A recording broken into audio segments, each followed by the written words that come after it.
Golf Channel and the PGA Tour proudly present On the Range, presented by ReliaQuest. Today, live Wednesday coverage from the Arnold Palmer Invitational, presented by MasterCard. The Bay Hill Club and Lodge is spectacular, an iconic site now in Central Florida, because that man right there, Arnold Palmer, saw the property, fell in love with it, had to have it, and now the best players in the world come here every year to pay tribute to the king. And since we are on the range, it's only fitting that they have given him a spot on the right-hand side of the range, where he used to hold court here at the Bay Hill Club and Lodge. Played a lot.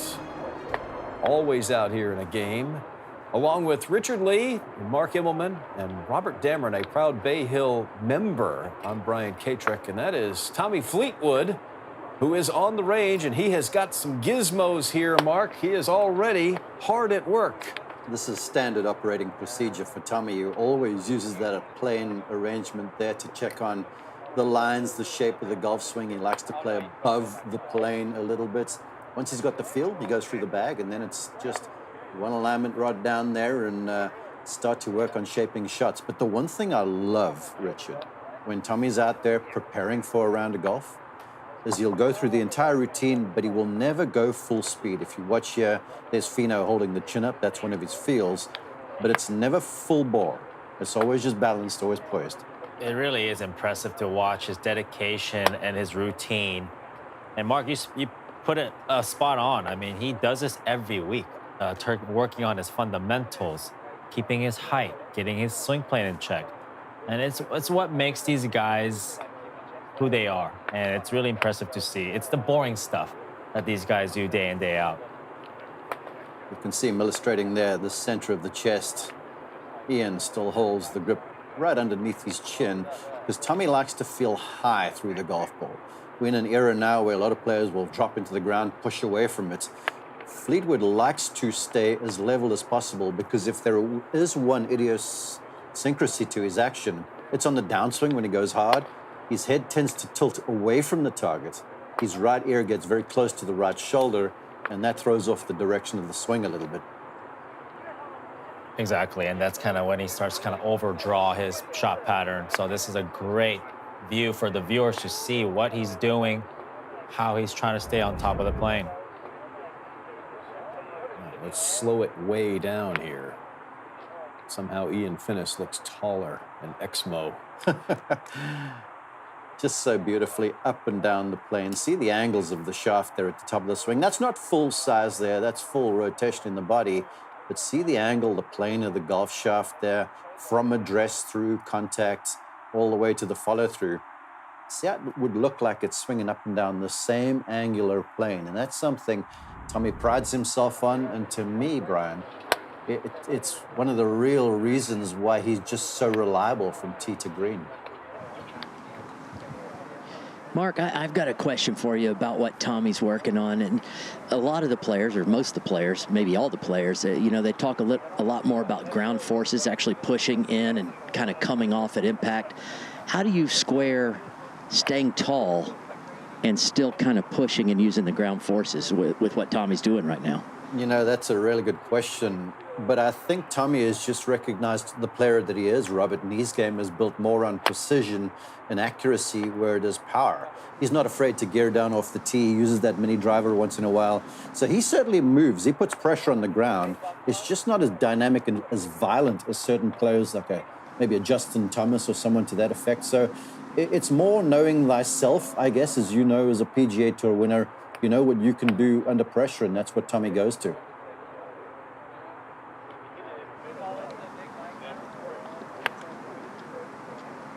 But we have certainly learned what Tommy can do under pressure.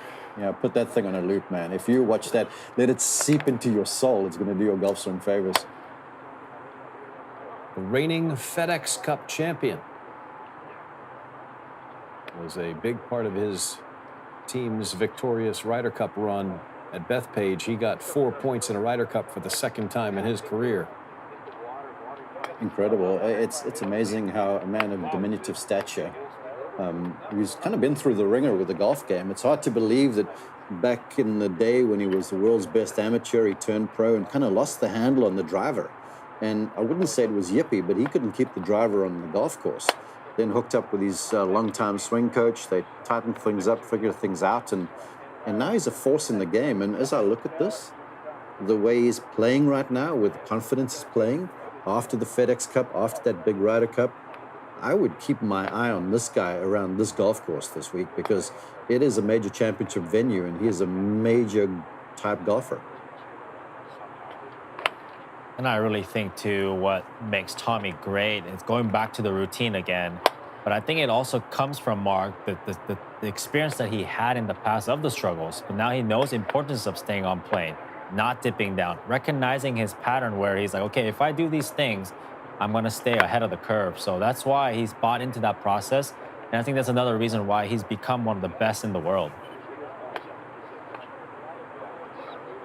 Got the equipment guys out. This may just be some fine tuning, but a couple of manufacturer reps there with some of their gizmos. He doesn't change gear very much. He's still playing an old classic set of blades. Remember, when he was on the Nike staff, was running out of them. He was down to his last set. He had asked Paul Casey, who he'd heard had another set, if he could use them. I don't think Paul said yes either. I think Paul held on to his. Tommy has since moved on. He's playing a set of irons that were made for Tiger Woods. So whatever those guys want, he's probably not going to do it. I think he likes his clubs. They're showing him some numbers. It's all part of the program here. On a Wednesday, on the range from the Arnold Palmer Invitational at the Bay Hill Club and Lodge. We're inside our studios here. There's Richard over there. Mark, I'm Brian. We're glad to have you with us. You guys have been there, Richard, as a card-carrying tour player. You've been through a lot of Wednesdays. Were we watching some club tinkering there? What do you think we were just seeing? Oh, absolutely. I mean, Wednesdays are the day to kind of do your final prep, final testing. I wouldn't say there's a lot of club testing going on, Brian, but there'll be a lot of guys dialing in their numbers, their last feels. What kind of feels can I take to the course? So that's kind of what guys are doing on Wednesdays. And Tommy looked like he was putting some work in, but he's had a really nice start to his season. He certainly has. He's one of the crop right now, and you could make a really good point to say he might be the number 3 golfer in the world behind Scotty and Rory. And as you look at this event this week on a big boy golf course at the King's Place, it's a major championship style test. And you've got Scotty and Rory and Tommy and Colin and all these guys that are playing well. So it's setting up to almost be a clash of the titans, and the storylines abound because you've got all of these blue chippers, if you will, and then some youngsters trying to make inroads like Jason Bridgman. Jacob Bridgman, right, forgive me, at the Genesis in LA, suddenly jumping to the forefront and winning. So these signature events are a big deal, and to get all the best to play against each other and alongside each other, it's going to be an awesome week. Chris Goddard is off to a flying start. He's in the field. There's Jacob Bridgman, who you mentioned. The 2 signature event winners already, Morikawa at Pebble Beach. You were there for that. Genesis, Jacob Bridgman, you were supposed to be there for that. Jason. You would have been. That's why I got the name wrong, huh? Jason Jacob. Yeah. You were. I get called Trevor once in a while, so it's normal operating procedure. Nothing wrong with that. There's a major champion, J.J. Spawn, in this field, and boy, does he look like he belongs nowadays. Multiple PGA Tour winner. Lost in a playoff at the Players' Championship last year to Rory, and then went ahead and won a major championship at Oakmont. And looked like an immovable force during that victory there around a very tough golf course. You would figure he has the skill set to thrive around a place here like Bay Hill. Oh, one of the guys, and there are a growing number of them, that come here and they get with whoever their manufacturers are, and they throw a little Arnold Palmer flair on there. He's got the umbrella on the shoes. I mean, it's a special week for all the players to play at King's Place, and I still remember my first time being on the grounds there, and still remember the day I got to shake Mr. Palmer's hand. It was an incredible experience, and everybody has that. Once you step on the property, it's just that, I don't know what it is. There's a vibe. There's an energy about this place.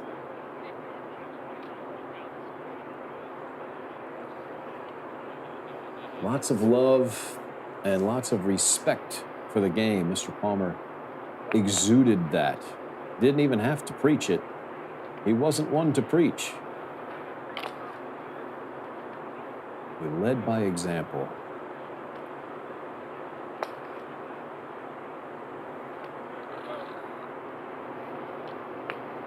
He would have certainly been proud of this man. That win at Oakmont was his stomping grounds. Those were Arnold Palmer fans rooting on J.J. Spawn. He makes the 70-plus footer on the 72nd hole.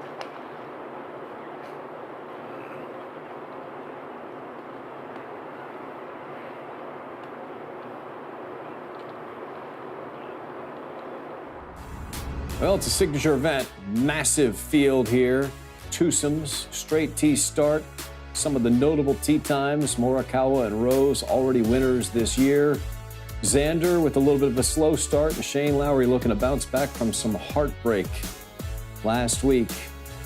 But you know he plays well around these places. Scotty's in, Rory's in. Justin Thomas with his return to competition. It's going to be a huge week. Arnold Palmer Invitational. This man is out on the range, the Bay Hill Club and Lodge. We're going to check in on Jordan Spieth, see what he's working on. When we come back, it's On the Range. Stay with us.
Back with you here on the range. The Arnold Palmer Invitational, Bay Hill Club and Lodge. Jordan Spieth out there working through his early week routine. Under the watchful eye of longtime instructor Cameron McCormick. And I have to say, healthy Jordan looks like he's becoming Jordan Spieth again, because for the longest time, that cyst that he had on his wrist, he was really struggling to not just practice a lot, but also gain control of the golf swing, because the wrists and the forearms and the hands, they're sort of like the GPS of the golf swing. They're certainly the tip of the spear. And for someone with hands like his, when you're fighting that area, it makes life very hard. And the results are proving so. He started off solidly in Hawaii and then played solidly at Pebble Beach, and then played nicely at the Genesis at Riviera, and coming here to Bay Hill, where it looks like things are in pretty decent working order. Definitely seems to be trending in the right direction, and I also feel like he's in the right frame of mind as well to be competing again and having enjoyment, and seeing results kind of back up the hard work that he's been putting in. It's always a good sign.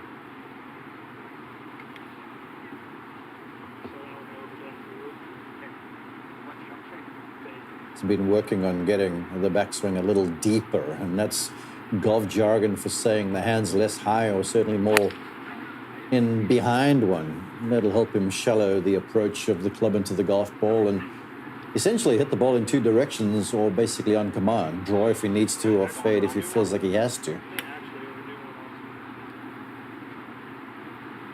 Move. How long does it take, Richard, to feel comfortable after any sort of an injury? Oh, that's a great question. It can be different for a lot of players, but it could take a while. Let's take a look at this move in very slow motion. Yeah, beautiful setup, Jordan here. Has a nice little low to the top. Yeah, and you can see his legs. He's loaded on this right hip really well. He got a nice coil of the shoulders. I love how his left shoulder is all the way coiled, and we'll kind of bring him down a little bit here. You're going to see his legs work really well nicely. And there's his signature little, we'll call it the chicken wing or whatnot, but that's how he holds that left his hand elbow. there, huh? Yeah. Check that left hand there, left wrist leading, got that that weak left hand grip, and it helps square the face. That's Hogan-esque in a way there from him. Yeah, it's almost like he's using the back of the left wrist as kind of like the club face. He's pointing it down the target. Very nice. He's looking strong, man. How's those leg muscles? Reminds me of you, BK. I was just thinking the same thing. Rehabbing a wrist, you don't get to skip leg day. No, you don't. You may as well work on the things that work. And every great golf swing works from the ground up. And you can see there with Jordan after Richard's incredible analysis, how the legs are sort of the engine of this entire action. The last ball is ball speed with a 3-wood was 170. This one's 169. I mean, that's faster than my driver. No, he's sneaky long. Jordan is bigger than you think if you haven't stood next to him. He's about 6'1". He's strong, as I mentioned, 32 years old, and he generates a lot of speed through contact. He's very, very efficient in presentation of club face to ball.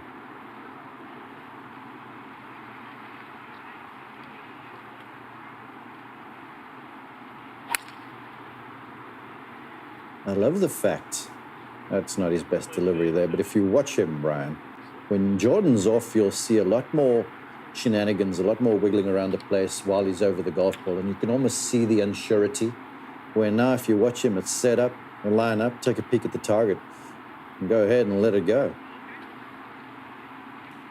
Also, you can look at his left foot. That's kind of rolls that left foot, gets all his weight on the outside of his ankle. Sometimes I wonder how much it can take over time with all that pressure that he puts on that left side.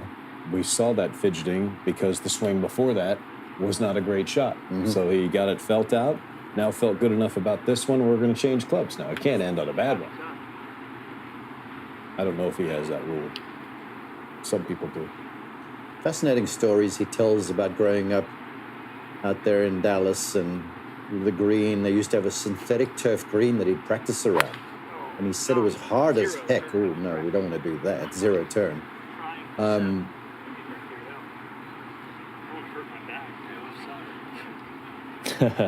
Yeah, when there's a zero turn, guys are going to get their arms higher, then they have to tilt on the way down, which is going to why he's saying his back hurts.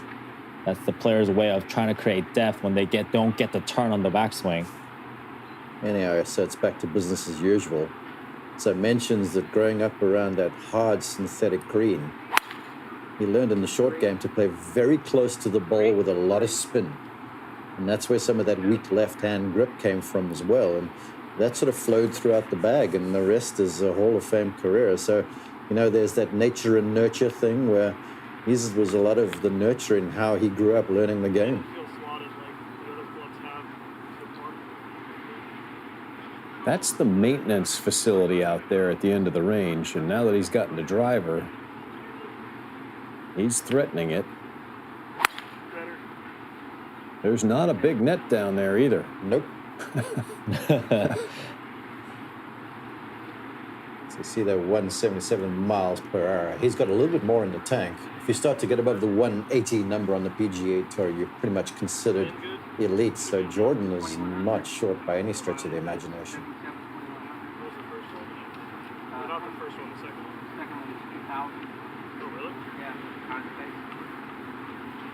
We're talking spin rate. Yeah, they are. And it's also the contact of where the ball meets the club face can change the spin rate a lot. High on the face, low spin, low on the face, high spin. It's amazing the hitter knows as soon as he hit that, he goes, that's a good one. And you can see the speed up there a mile an hour, spin a lot better.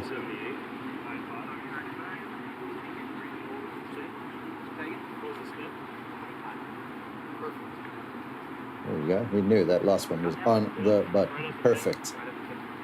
I also like that he didn't want Cameron to tell him the numbers off the first one. We're throwing the first one out.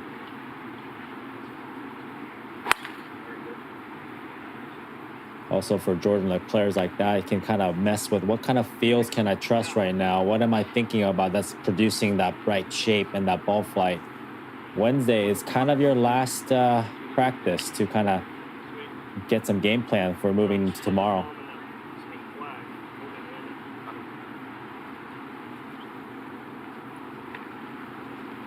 Look at that little group of drivers out there close to the end of the range. I'm sort of liking what I'm seeing out of Jordan because there is no doubt around Bay Hill that you cannot play from the rough and expect to be consistent and successful. This is one of the game's great scramblers, but if he's going to drive it like that, he won't have to scramble much. There's Matt Fitzpatrick in the midst of a bunch of other world-class players. Taylor Pendrith right there, Nick Taylor. Fitzpatrick in between the Canadians.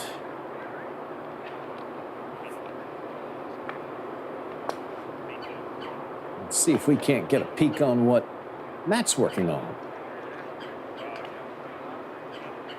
Right here in the short pants is Mark Blackburn, who Matt's been working with over the last season or two, and they've worked very hard on how he uses his legs and his hips underneath the golf swing.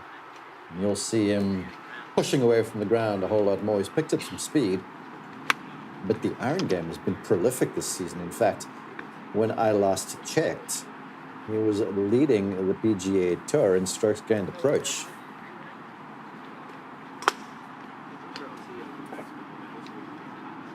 All these players with their TrackMans out, getting distances, shot pattern, spin. I mean, it's everybody. So John McGinnis asked a very entertaining question as Matt Fitzpatrick's New York team was eliminated from TGL. We know how diligent, meticulous, and note-taker Matt is, and Mark was down there in the SoFi Center a couple hours south of here earlier in the week. Do we think Fitzpatrick keeps track of the TGL shots as diligently as he did all the rest of the shots his entire life? I don't know. Hard to imagine that he would take notes on those shots. I hit driver, it went 35 yards and hit a screen and stopped. And I hit driver and I had to hit it underneath the giant cliff.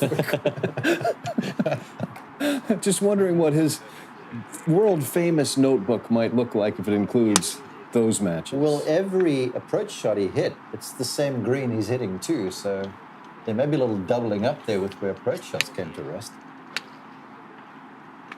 Speaking of coming to rest in the TGL, you were there last night, and Tom Kim made an ace, essentially to keep his team in the playoffs. There was much celebration. Second ace inside the SoFi Center there. Neil Shipley made the first one, and Tom Kim helped his team advance to the playoffs.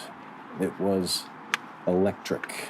Unfortunately for Matt Fitzpatrick, the season is over, but he's got this week here at Bay Hill, and so does Jordan Spieth, who's with Robert Damron. Jordan, you're back at Bay Hill. I know you're working pretty hard on your golf game. The word was you're trying to get a little deeper on the backswing. How's that going? How close are you? It feels good. It's just transferring it from the range to the course, and when there's pins are tucked or the lie's uneven or the wind's in your face or something like that,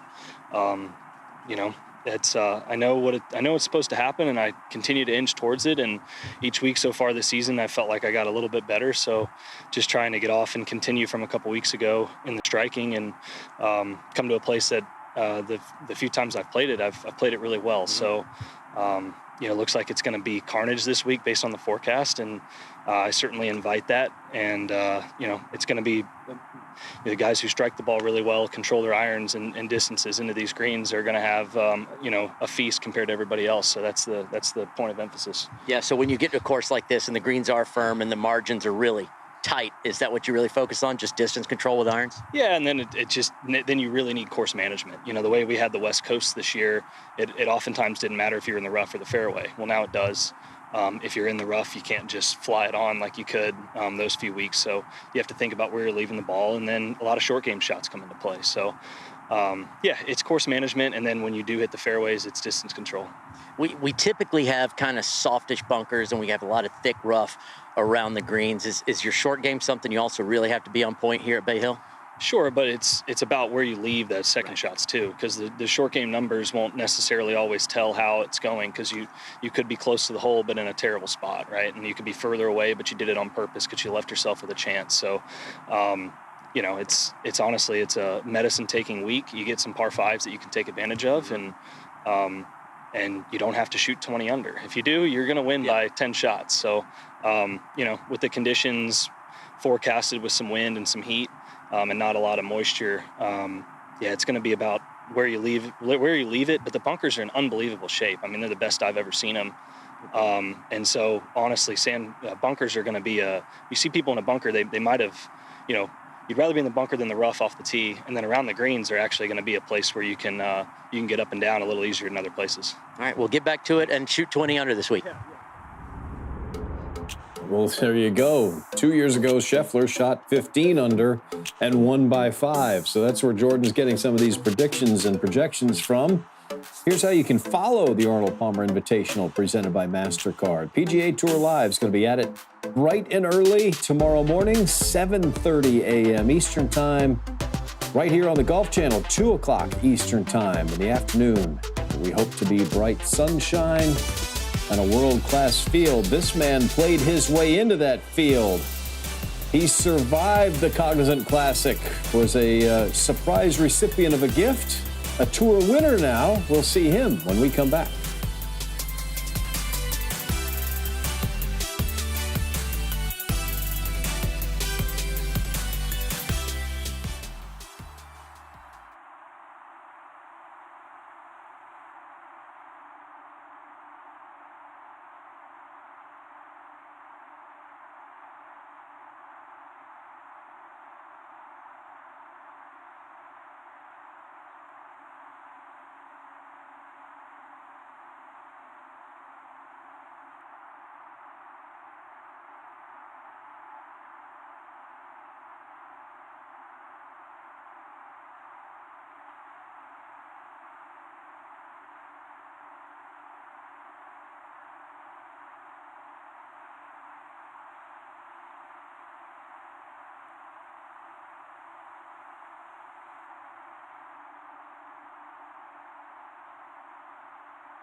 Welcome back to On the Range, presented by ReliaQuest. Live at Arnold Palmer's Bay Hill Club and Lodge for the Arnold Palmer Invitational, presented by MasterCard.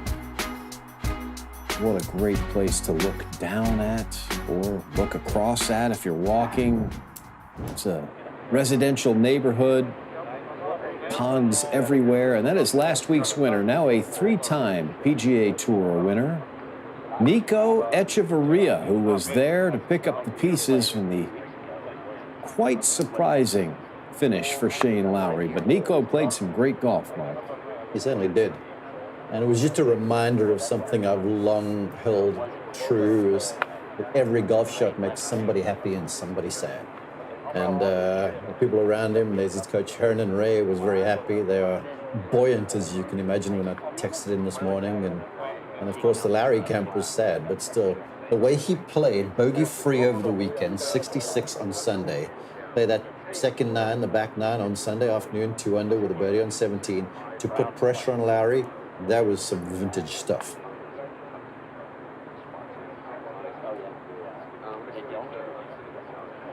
Richard, he was aware of the score, and obviously Shane was in shock, and we've gone through that, and we'll go through it again this week. And you feel for what Shane Lowry was going through. But what about a guy in Nico's position, where he had to be pretty surprised that all of a sudden his score, I mean, he was 3 back with 3 to play, and all of a sudden he's got a real chance to win this thing. 100%. I think he admitted it in the press conference after that. Yeah, he didn't think he had a chance at that point. But this is a weird game, and it also goes to show you how hard it is to win on the PGA Tour, first of all. But for a guy like Nico to just kind of hang around, and get the job done, I mean, it is a win's a win, and it's a big bonus for sure. And you speak of that bonus, I mean, we talked about it at the top of the show. It's amazing the impact of the next 10, getting into the 10 where you guaranteed starts on the in these signature events, and then of course the Aon Swing 5, of which that's how Nico got into this event, because these signature events are proving worth their salt. They're assembling all the best players, and if you can get in these fields, it's guaranteed money, guaranteed FedEx Cup points. There's so much to play for, and if you start proliferating that in, you get into all the big events like the Players' Championship coming up next week. So, yeah, these things are a lot to play for, and they're 2 big events now with Bay Hill this week and, of course, the Players next week.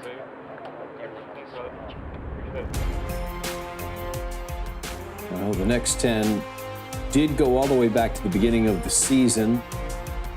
Same for the Swing 5, even though there's only 1 week in between signature events. Nico played his way in. He was on the outside when the week started last week down at PGA National.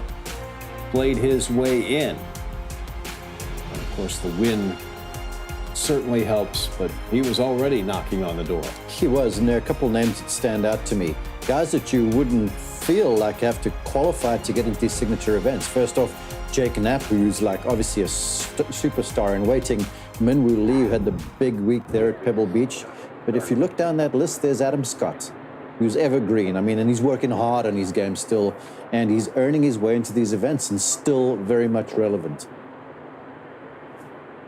All right, Richard, this is a really good move right here for Nico. Well, that one wasn't. You jinxed him there, Brian.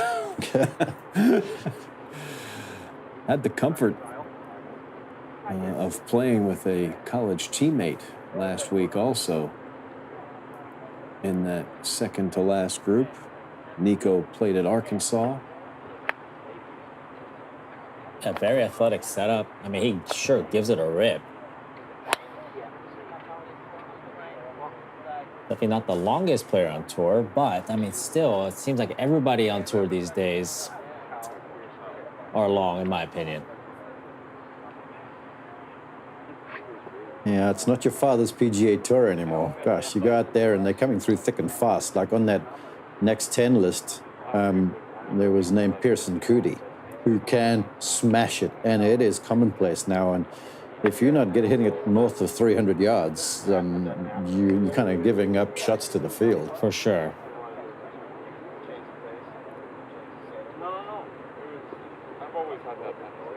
And for a guy like Nico, I mean, he's trying to get the most out of his driver. And I love what he's talking about right there. His tendency, he tends to get narrow, and that's what gets in trouble. When players think narrow, that means it's the shaft. It's super narrow to the shoulder. If you get too narrow, you're going to have to tilt. It becomes much more timing based. You can actually see that narrowing move there in transition, how from the height of the backswing, you see how the arms suck down into the body. Lots of rotational speed, but it doesn't always transmit to the clubhead then. And of course, the clubhead is where you make your magic. Absolutely. And if you narrow, then you give up time, and you take time away from any great athlete, and it makes life a little harder to be consistent. Contrast, if you watch this action and you think of someone wide, imagine a Harris English, imagine an Ernie Els, you know, those big, wide, not willowy actions, but actions that sort of look structured, where if you watch this, Nico is more of a whippet in transition and into the follow-through. We'll add Scotty Scheffler to that list of one of the best wide player. Mm-hmm.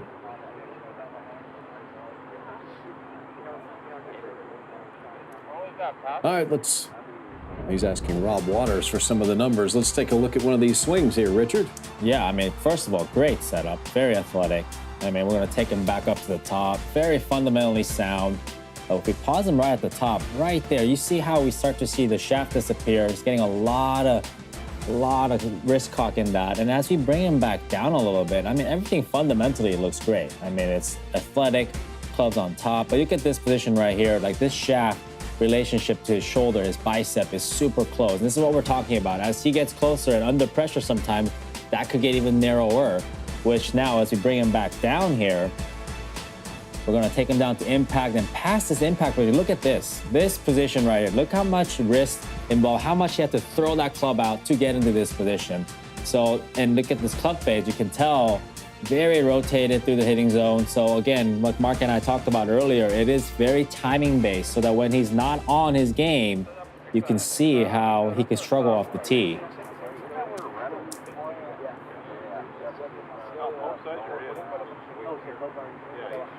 Listening to his coach there, Hernan Ray, who was sending me some footage this morning. And so I said, look, he's just one. You can't be doing very much. Why are you standing on the range there?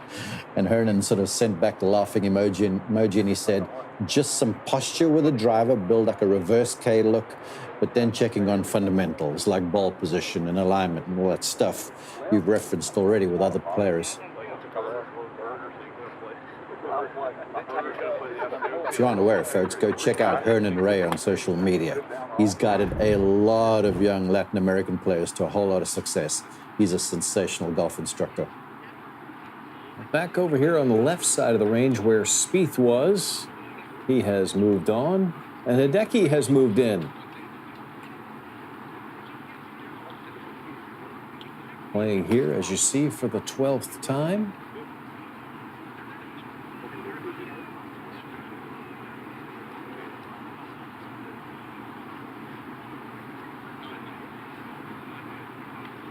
Everyone throws out, Brian, the moniker, oh, he's the hardest worker.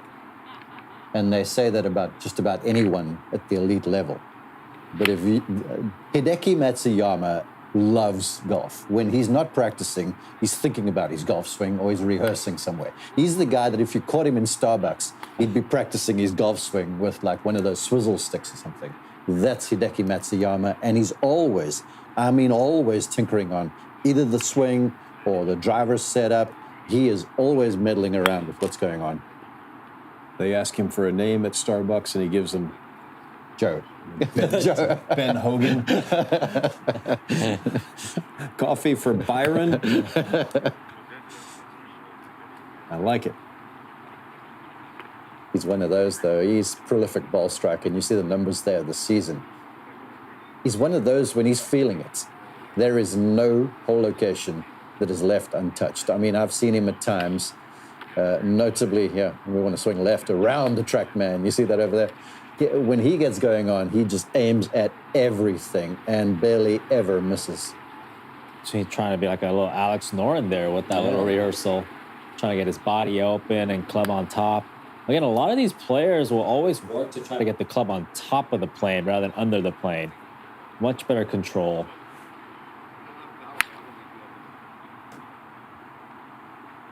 See him making that big slicing move and he delivers a baby draw. It's curving 10 degrees. Isn't that cool? Feel versus real. Uh-huh. He is definitely working on something right now. He always is.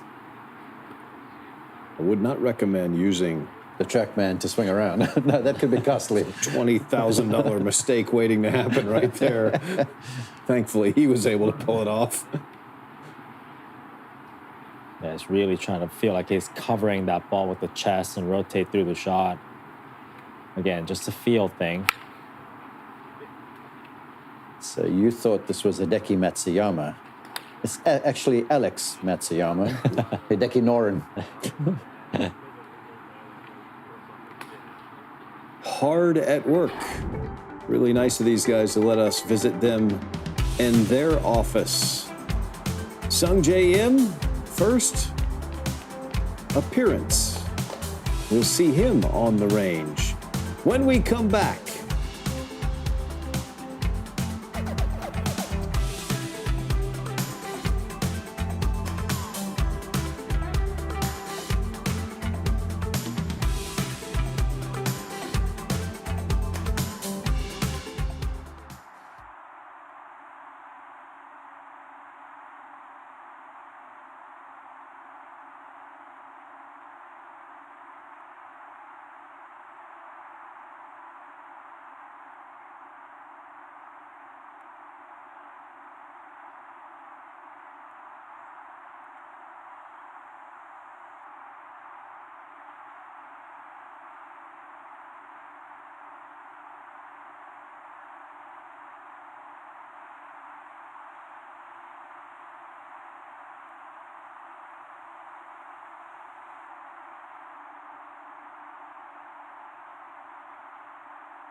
First start of the season for Sungjae Im, and he is attracting all kinds of attention. Yeah, Robert, you're in our picture. There's Robert moving out of the way. We're glad to have you with us here on the range on Golf Channel, and there he is. Sungjae Im, former PGA Tour Rookie of the Year. When you win that award, you learn that it is named after Arnold Palmer.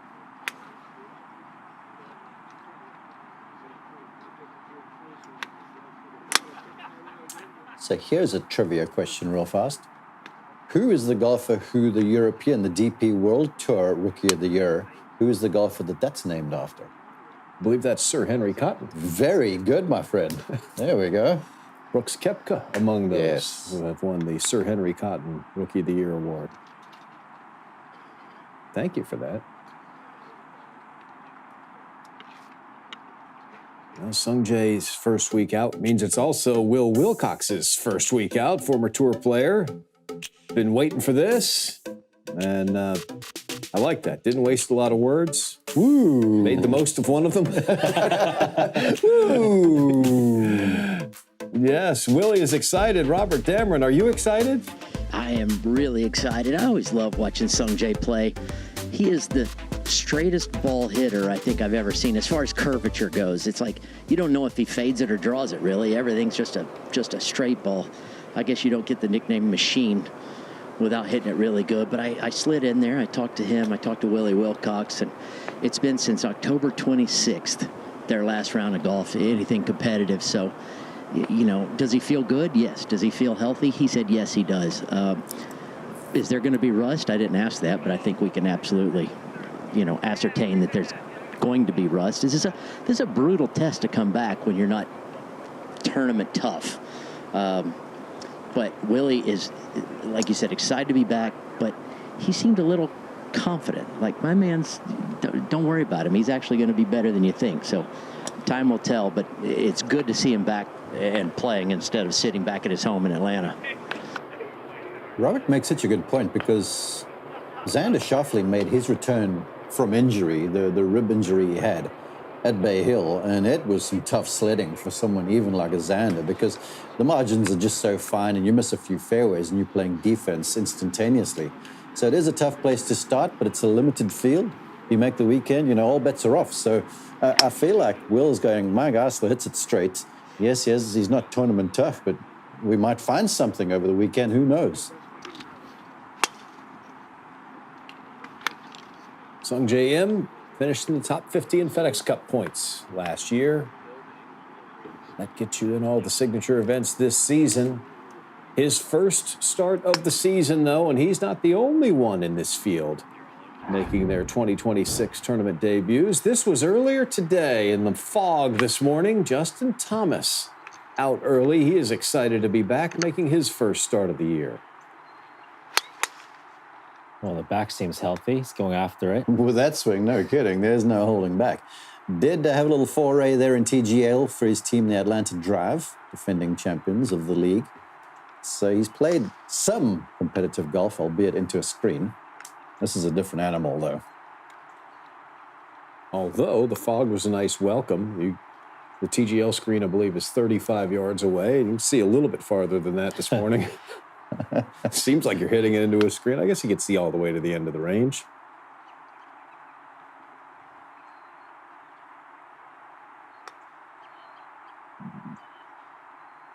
It's always going to be interesting to see when you're back in your first competitive round, and it's just as a little thing sometimes you forget about as a player, like the wind, the lie, like some things that you kind of take for granted.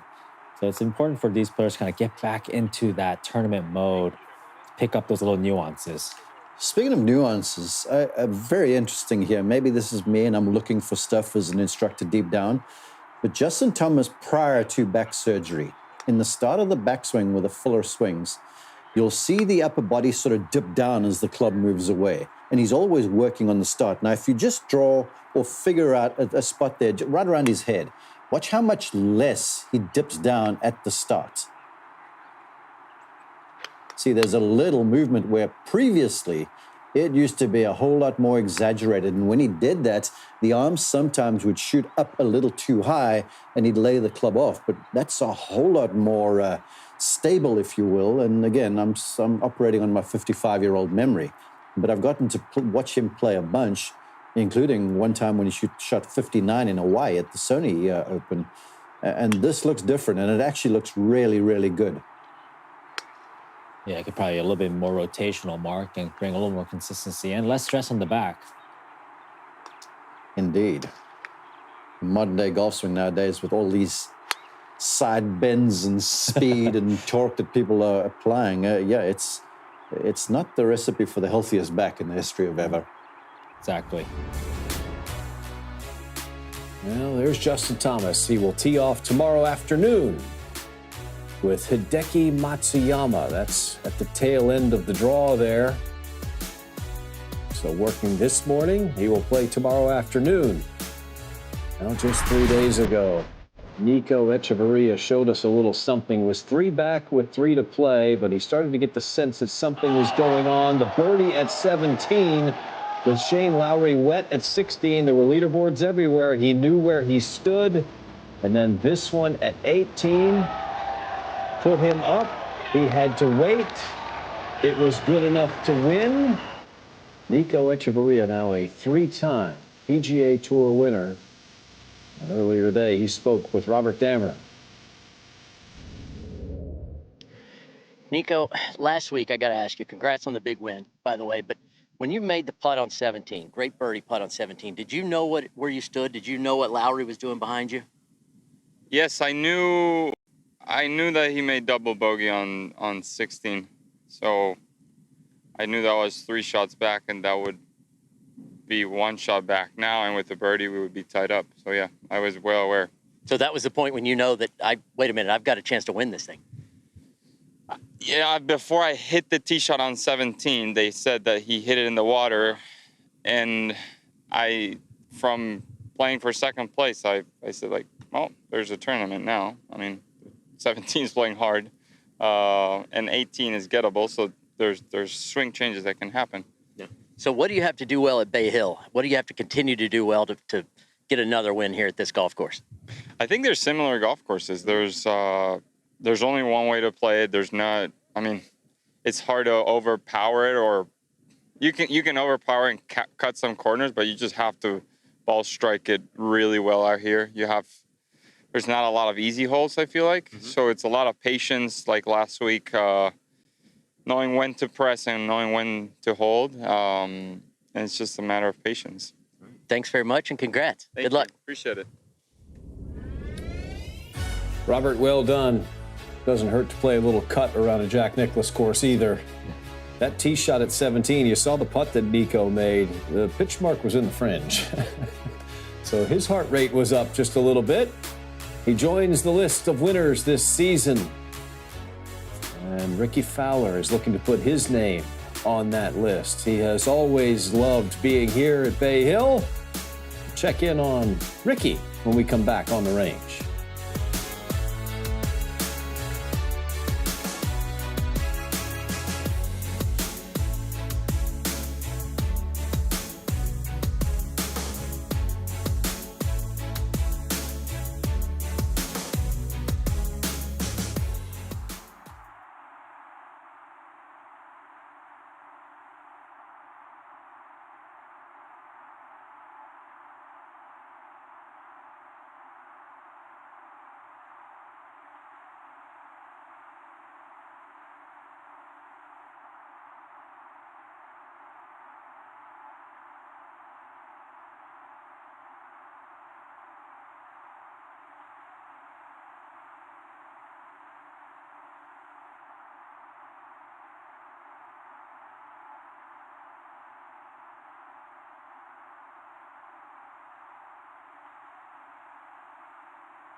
We have had some wonderful winning moments here at the Arnold Palmer Invitational, Bay Hill Club and Lodge.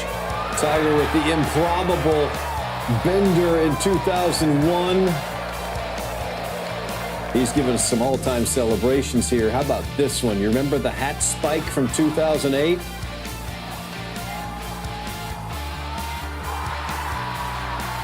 Incredible.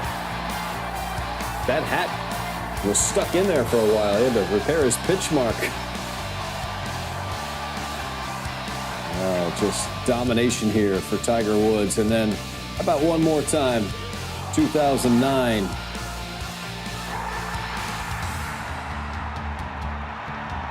I in the gloaming. Wasn't done. He would go on to win here a total of 8 times. Mark, you were here in 2018 for this one for Rory. Had this call for PGA Tour Radio. That round of 64 that he carved together was one of the best rounds I've ever gotten to see with my own 2 eyes. It was virtuoso. Conditions were tough. He posted and Rory won. All of those great moments on 18. Time for improved outcomes presented by ReliaQuest. We're going to focus on the 18th. The tee shot seems pretty straightforward here. However, we look at some of the misses here over the last 5 years. Richard, more people hitting it left than right. Still a lot of folks finding the fairway. It's a very difficult hole. You're standing on the tee knowing you have to hit the fairway to have any chance of hitting this green. Look at the percentages left and right. I mean, right, virtually you have no chance. And then even the layup, trying to lay up and back in the fairway becomes hard. And then, of course, you have this green where it tilts from back to front and there's rocks and water and it's sensory overload. And then you've got to make par to win or something. It's hardly the easiest, most welcoming finish to any golf course there is. Well, the first impressions are usually indelible. Chris Goddard playing it for the first time. Here's what he had to say about it earlier in the week. From what I've seen, guys hit usually 3 woods, I think. I don't know what it is to the water. Obviously, it depends on how firm and fast the fairways are, but I think what makes it tough is just from listening to the announcers and stuff on TV, it seems like it's a little bit blind to where you don't see the fairway doesn't, line you up properly. Not that it lines you up incorrectly, but it's just hard to pick a good target. And obviously, you have a giant pond and a small green, so if you don't hit the fairway, it gets real tough, and they always tuck it in the back right, and you have to hit a good shot in there. So I think it's just one of those holes that, once you get in the fairway, it's not over. You have to hit another good shot, and there's just seems to be trouble looming, and especially coming down the stretch trying to win the tournament, there's not much forgiveness on the 18th hole. And how about this number? The last 5 years, if you miss the fairway at 18 in the final round, you're just not making birdie. 0 birdies. This is the truth, and that's why it's so good to post over here. And it's such a great finish to this tournament where you've got 14, which is a rough par 4 dogleg. Then you've got 16. 14's a par 3, 15's a par 4, 16's a reachable 5. You can see eagles there. Then 17's hard, the 3 and 18. And to just tag what Chris was saying, it's about 330 off the tee to get to the water. And what he didn't say there, Richard, that you've experienced, is it's actually you tee off over this rise. And so the landing area is blind. So you can't exactly see where the margins of the fairway are. And it is such a daunting tee shot. And as the numbers prove, if you're playing from the rough, you've got an area chance. Yeah, 18th tee box is very intimidating and hard to pick out a spot like Goddard said. So we're going to watch Ricky Fowler here on the range, but the significance of that hat. We mentioned some of these guys get their Bay Hill gear lined up through their manufacturer. Ricky's been doing this for a long time here. This has always been a special event for him. The front of his hat has the autograph of Arnold Palmer. And for those who don't know, Mr. Palmer would tell young player after young player to make sure when they did sign an autograph that it was legible. And his signature is always very easy to read, and it's immortalized there on the front of the hat for Ricky Fowler. And the one thing about the King, there were hundreds of folks looking for autographs after rounds, and he signed every single one. And this man, Ricky Fowler, is very much the same.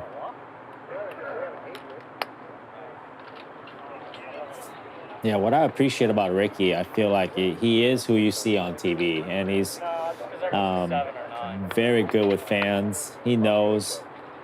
A lot of kids remember when everybody's wearing the orange, the Ricky Fowler outfit.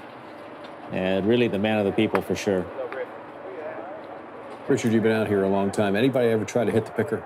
You saw the picker just go through. Oh, there's always some balls flying towards the picker for sure. There is the signature of Arnold Palmer. It's a nice, touching tribute here, but that's the story behind the story, is that it's quite easy to read. And there's a lesson in there. Beautiful. The autograph there on the side and a tip of the cap to the king.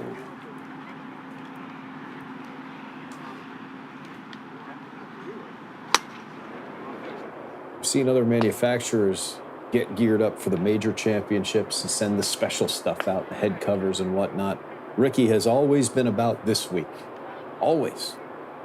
Well, remember, there was one year, my memory fails me, but he couldn't play in the Arnold Palmer Invitational for one or other reason. And he actually flew to meet Mr. Palmer and offer his condolences and tell him, I cannot make it this year. Please forgive me. And so Arnold gave him the blessing. And that just speaks to the quality of the man and the lessons he learned from the king. In the clubhouse now, Robert Dameron can speak to it. It's one of those places you don't go in there wearing your hat. You take your hat off before you go into the locker room in the clubhouse. It's just how the king wanted it. Robert, Arnold Palmer was special to a lot of folks. You are high on that list. Oh, for sure. I mean, I've had 2 jobs in my life, playing golf and talking about golf, and they're both directly contributable to Mr. Palmer. So, you know, I owed him more than I could ever repay. So, you know, just to be here and watch players represent him in his tournament, knowing how he felt about it when he was here, it's a special thing for me, even, you know, this many years since his passing. But Mr. Palmer, and I can tell you from personal knowledge, speaking with him, he was a big Ricky fan. The story you told, Mark, is 100% true. Ricky, unannounced, he called the club to make sure he was going to be there that day. Unannounced, showed up and just says, I apologize. He had a great excuse, like a legitimate excuse, and sat up with Mr. Palmer in his office and spent some time with him. So, and Mr. Palmer never forgot it, loved it. And he also loved how Ricky is the Arnold Palmer of today, as far as being with the galleries and signing autographs and interacting with fans and being likable and you know, so a lot to like when you're watching Ricky Fowler. And by the way, he's a very good golfer too. So I slid in there, and guys, get this. I'm talking to him about it. You know, he feels close. He's got a couple extra woods in his bag, and he goes, well, I'm in between this 5-iron, which is a bigger set of 5-iron. It goes further. It's like a 4-iron, and an 8-wood. I've never heard of an 8-wood. He goes, and that if it comes out of the rough, good. If it's windy, it's useless. But otherwise, I'm going with the long 5-iron if it's windy. So, yeah, first time in my life of playing golf, I've heard of an 8-wood. An 8-wood. Wonderful memories and a nice tribute there from Ricky Fowler to the king. There's Arnold Palmer's bag. He was the last playing captain for the American Ryder Cup side, 1963 at Eastlake. This man might not be a bad Ryder Cup captain. He loves the game, he's a leader, and he's here. Check out the swing of Charles Barkley from earlier this morning on the range.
Back with you here on the range from the Arnold Palmer Invitational. Our tracer technology is provided by TrackMan. That is a wonderful presentation right there of the 18th hole, Bay Hill Club and Lodge.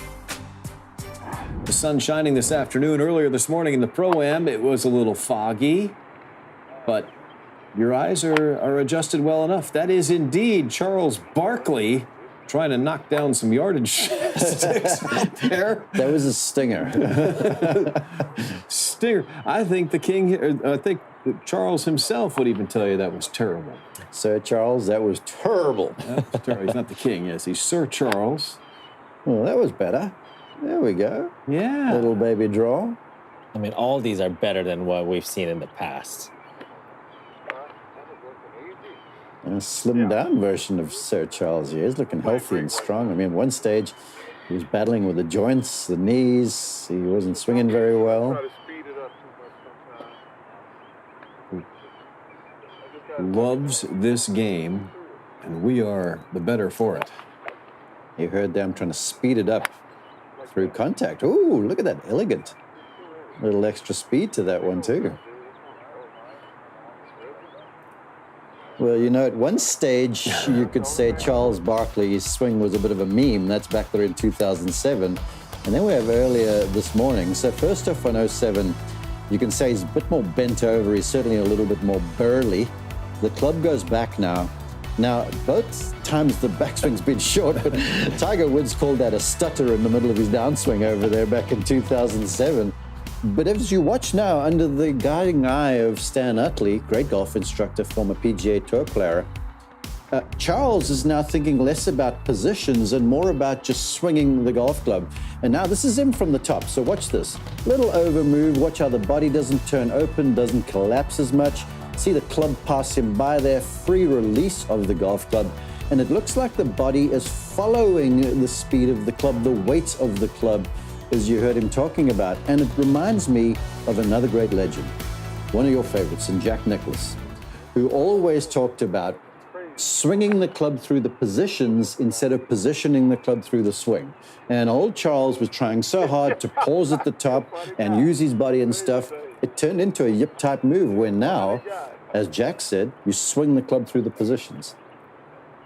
I didn't see that one coming.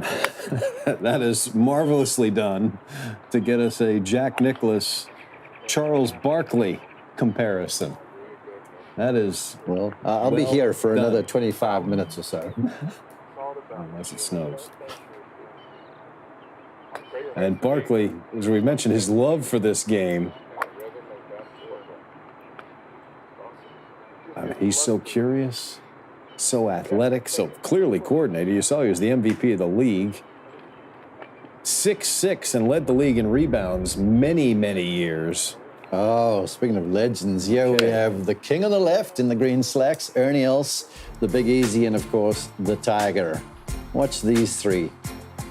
First off, Arnold going back, always had the very strong club face pointing at the sky to the top. Now, the Big Easy sweeps the club away. This is more recent footage from Els, a bit more online, but always a little more laid off at the top. Now, as we take Tiger back, you've got Arnie across the line, Ernie more laid off to the left. And look at Tiger, pinpoint there with a square club face and the forearms at the top. So 3 different ways of getting to the top, but now watch as we approach impact. The king down there, watch the right elbow underneath the left. Ernie, both arms straightening into the ball a whole lot more. And Tiger, now watch the difference. You see a little bit more out of the way with the hips and extending the arms away from him. That's where all the power came from. So different looks at impact. Arnold would draw the ball, Ernie a little bit too. Tiger likes to fade it, and from now it's just free-wheeling all the way through. Look at the king there. That is full bore, Ernie graceful, Tiger's Tiger, no words needed. Just incredible to see how these 3 legends all go about it their own way, and they've put together Hall of Fame careers. Barkley in the Pro-Am this morning. I'm sure he signed a lot of things as well. The swing looks good. Minwoo Lee in the field this week, played his way in. We will see Minwoo cooking it up on the range when we come back.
Minwoo Lee on the range here.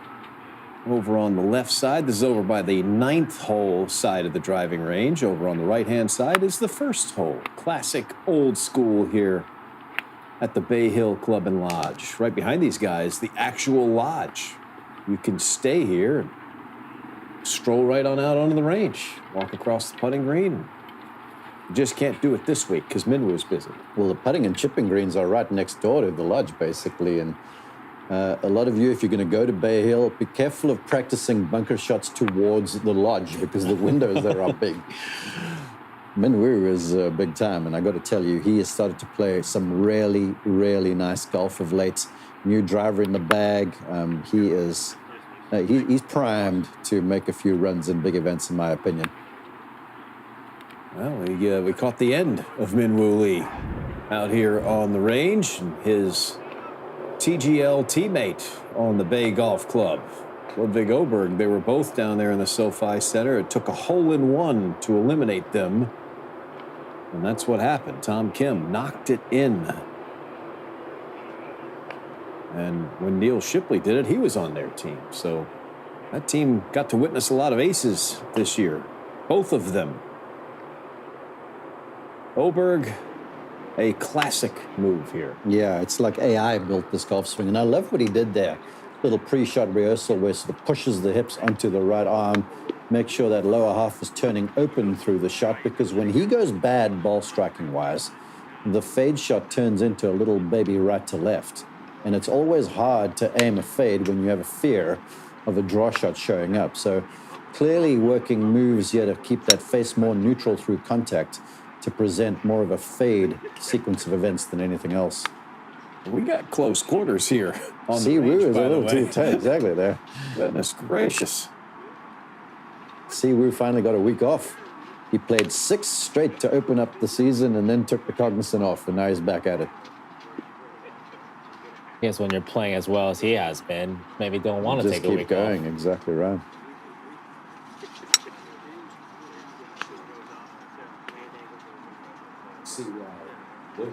Aim over there. There's a little target green over there for him.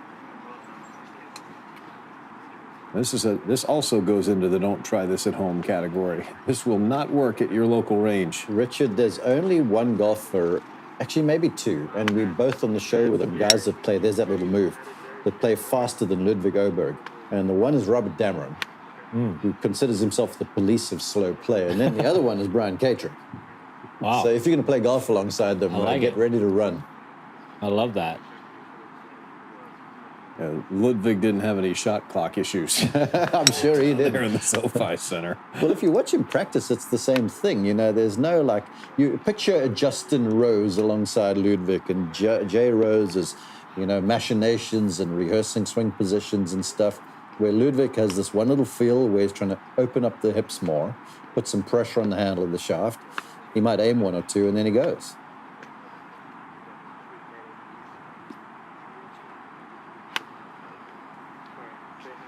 Yeah, he's definitely working on his lower body, getting a little bit more involved, better load, better unload. The still ball's turning a little left, and now granted, with a lofted club, it is a little easier to draw the golf ball. He's trying to strengthen up the club face to make sure he can stabilize through contact. I like what he's working on there, Mark, because I think both of us know when he does get in trouble, he does lose that club face a little bit, and he doesn't quite square that face up early enough. So those little moves that he's doing, kind of almost feeling like he's getting the club face almost a little bit closed way earlier than before. There's that move, and it's just good to kind of rehearse, kind of offset his DNA pattern.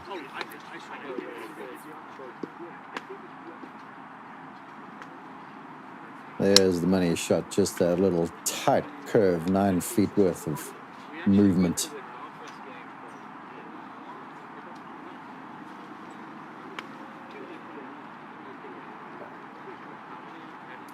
Should he have won more at this point in his career, Richard?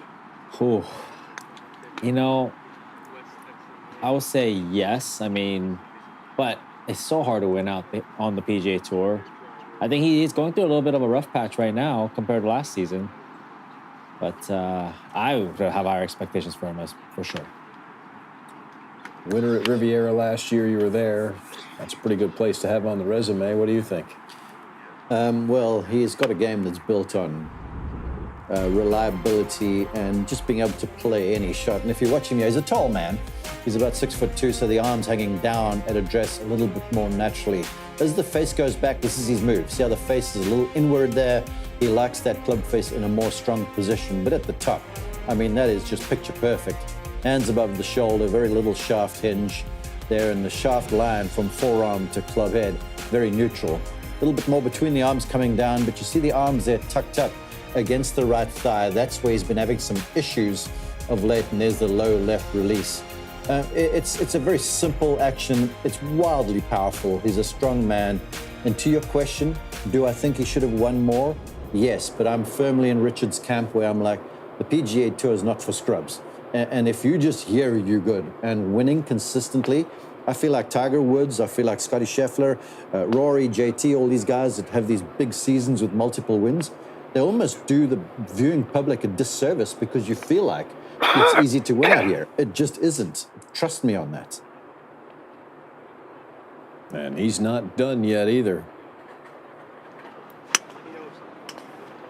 Dealing with a knee injury is not the best thing in the world for a golfer either, just saying. And he downplayed that, too. Never made that big a deal. It may have been bothering him more than he let on. Oberg in this field. You see some of the other big names. It's a signature event. They're all here, including Scheffler, who is trying to win it again.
We are just about set now for the start of the Arnold Palmer Invitational presented by MasterCard. We're on the range, and as you can see, is a busy afternoon. Bay Hill Club and Lodge. Earlier today, Robert Dameron, he's been out there all day long. I'm here with Austin Smotherman, who had an unbelievable week last week. You led the tournament at Cognizant for 3.5 rounds, essentially. Played fantastic golf. You made a lot of fans. Tell me a little bit about the experience. Yeah, I mean, Palm Beach fans showed up big time. PGA National was in perfect shape. Wind was blowing. Had the wind switch on Sunday to make it a little extra interesting and hit some different tee balls, that's for sure. And Yeah, I love the kind of debrief, the process, and afterwards getting to be interviewed, all those things. I mean, that's what you want. Oh yeah, that's what your hit balls on the range for. Speaking of hit balls on the range, you're working really hard on your wedge distances, it looks like. Yeah, just a couple shots I wish I had back from last week. This week, again, you know, you early on you get wedges when you maybe have to hack it out of the rough and get up and down for pars, which is going to be critical too.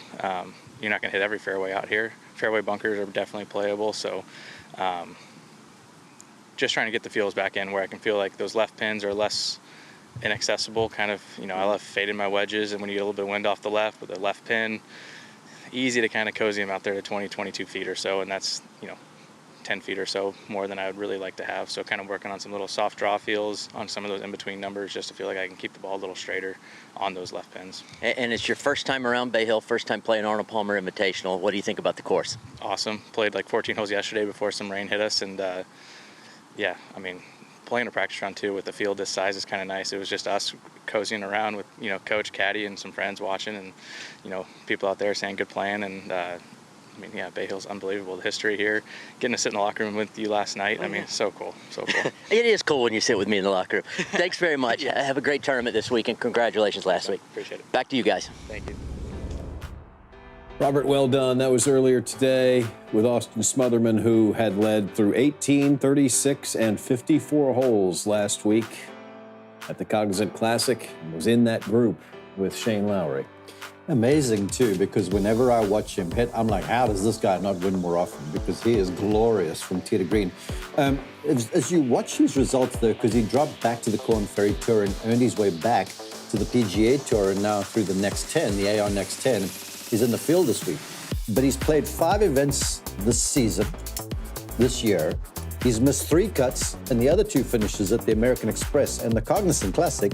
He's had top 10s in T8 and T2. So a little inconsistent, but I tell you what, he's got a lot of game, and I expect more out of him. Well, amongst the crowd out there, Billy Horschel gearing up not only for this week, but next week, the Players' Championship in his hometown of Ponte Vedra Beach.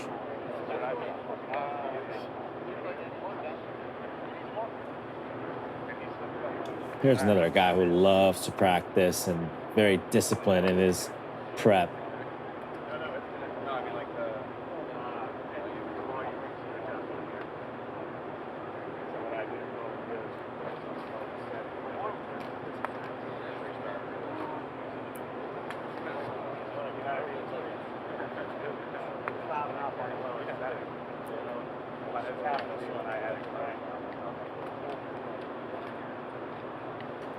He and Todd Anderson, they're just working on where he's wanting to deliver the club. If Billy does make mistakes, it's too underneath, a little too inside out. So as always, he and Todd just trying to find ways for that club to exit left, to hit fade shots a bit more.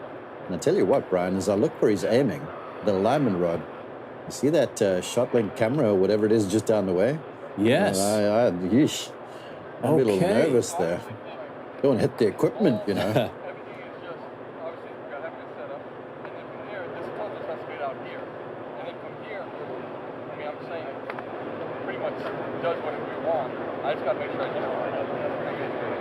Full grind mode here on a Wednesday for Billy Horschel.